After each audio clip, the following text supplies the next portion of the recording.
Life is serious. We call it life or death. Somebody asked me one time if I had a good description of life. I said, yes, I think I've got a good one.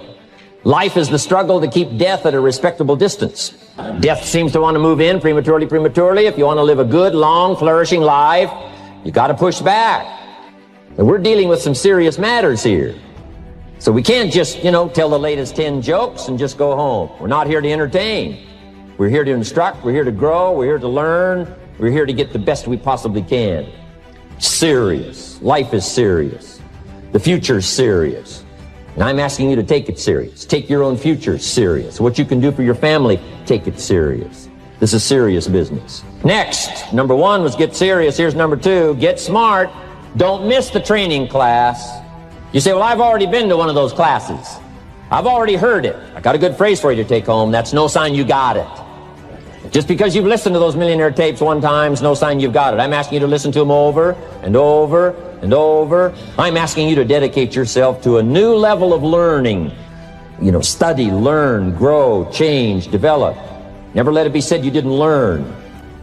One of the most difficult choices I have ever faced in life was in 2008. I think I had maybe $30 million left, or $30 or $40 million left in 2008. I had 2 choices. I could put it all into one company, and then the other company would definitely die, or split it between the 2 companies. But if I split it between the 2 companies, then both might die. And when you put your blood, sweat, and tears into creating something, building something, it's like a child. And so it's like, which one am I going to let one starve to death? I couldn't bring myself to do it, so I split the money between the 2. Fortunately, thank goodness, they both came through. It's bloody hard to be a high-performance person. Gallup did a poll in 2016, worldwide, 87.6% of all the people on the planet, 87.6% of all the people on the planet are unhappy. Why are they unhappy? Because they don't have what they perceive as what they deserve. But it's not what you deserve in life, it's what you earn in life. I came from a background. My dad beat me, I got in a lot of trouble. I found a way to turn it around. The kids, the millennials, give up too easily. You have to want it more than the air that you breathe. I said, you can do it if you want it bad enough. The operative part of that is if you want it bad enough. And virtually everybody that's ever come to the seminars never wanted it as much as I did. Nobody was as hungry.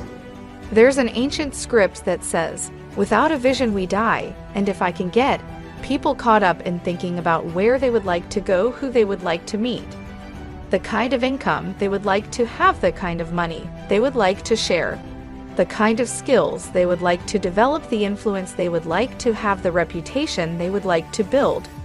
Would you like to be an entrepreneur, or would you like to have a masterful management career? Would you like to be a better parent? What kind of influence would you like to have on the people around you? Do you like to influence the industry you're in? Right? If you want to solve your problems, you got to learn. If you want to take advantage of an opportunity, you got to learn. That's what these journals are for. That's what pad and pencil's for. That's what taking notes is for. See if you can't increase your ability to comprehend ideas, information that can be life-transforming. Don't miss the opportunity to learn. Take a good key phrase home, use it in your training. Don't be lazy in learning. Don't be casual in learning. If you've had a bad week, just sit down and ponder that for a while. Study it. See if you can't pick up some ideas from a poor week and then make a better week. Learn from your own experiences. One way to learn to do it right is do it wrong. That's one way to learn to do it right. Do it wrong. Now the key is don't let it take too long. If you've done it wrong for a year, we suggest that's long enough. You don't need another year just to prove a point. No, 1 year's enough. Learn from your own experience. Call didn't go well. All the stuff. Guess what they did when they finished that call? They made another call. What else could we do to make it better? How could we possibly improve? This is called the possibility for life change starts with education. Don't be lazy in learning. Don't be lazy in picking up the ideas. Learning is the beginning of wealth. Learning is the beginning of life change. What was your biggest failure, and how did that change you? Well, there's a ton of failures along the way, that's for sure. Like, so as I said, for SpaceX, the first 3 launches failed.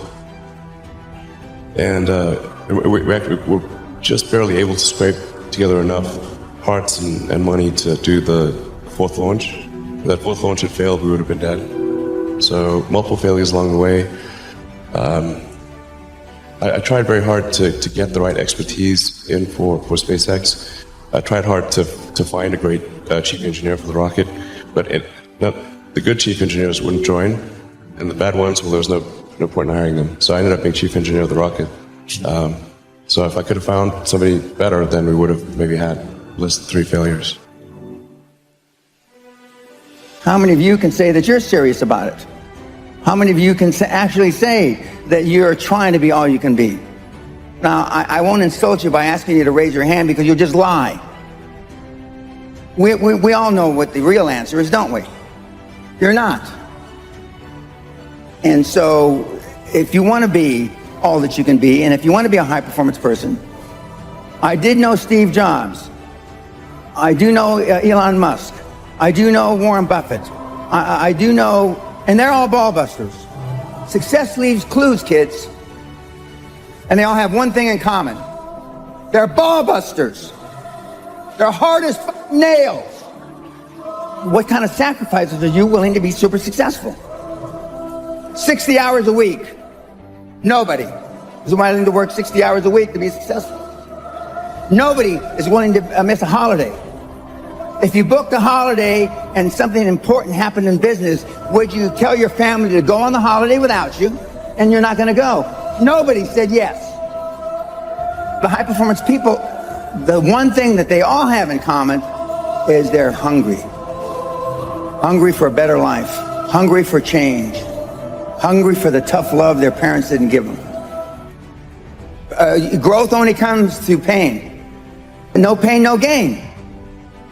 Because you're not willing to make any sacrifices to be high performance. I still work 50, 60 hours a week. And I haven't had to work in 35 years. You got to get going. You got to take action. The disciplines is the miracle process. And here's how to get the miracle of your future going as far as disciplines are concerned. Number 1, do what you can. You might go home and set a whole new pace for yourself, and we call it cleaning up neglect. Should walk around the block, could walk around the block for your good health. Don't walk around the block. See, you're on the wrong track. Letters you haven't written, conversations you haven't had with your family, somebody you should sit down with when you get back home, get that job done. Don't let neglect destroy your days, destroy your life, and destroy your future. Go back and do what you can.